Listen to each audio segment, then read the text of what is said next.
En effet, et pour avancer un petit peu dans la discussion, dégâts collatéraux du fait d'avoir abandonné cette question de la part de la gauche, c'était aussi un moyen de s'adresser à la classe ouvrière, qui est très hostile, qui est majoritairement hostile à l'Union européenne et à l'euro.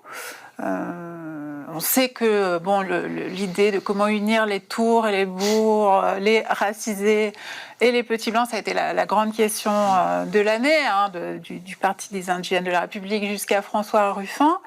Est-ce que c'est encore possible, à tes yeux, à vos yeux, et est-ce que c'est l'enjeu le plus important ? Pour moi, c'est l'un des enjeux les plus importants sur le plan électoral, je veux dire, en termes de stratégie politique, voilà. Ça, c'est certain que si on abandonne les 30% qui aujourd'hui votent pour le Rassemblement national à leur sort et qu'on dit, nous, on veut pas de vous parce que vous n'êtes pas pur, vous n'êtes pas juste, vous n'êtes pas bon, oui, je vois pas comment on gagne les élections, et puis je vois pas surtout, une fois qu'on arrive au pouvoir, comment on fait pour mener un vrai rapport de force avec les classes dominantes. Parce que moi, je considère pas que quand on gagne l'élection, on a fini le travail. Hein. Ça ne fait que commencer après. Après, il faudra des manifs, des grèves, et il faudra un mouvement puissant. Donc, évidemment qu'il faudra une partie, en tout cas, de l'électorat du Rassemblement national.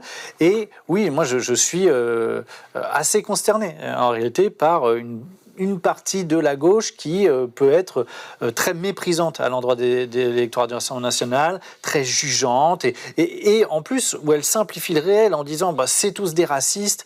Non, je suis désolé, il y a des racistes. Évidemment qu'il y a des gens qui votent pour des considérations racistes. Mais il n'y a pas eu non plus une poussée telle en quelques années que tout le monde s'est découvert raciste. Là, plus de 30% du pays s'est découvert vraiment raciste et indécrotablement raciste.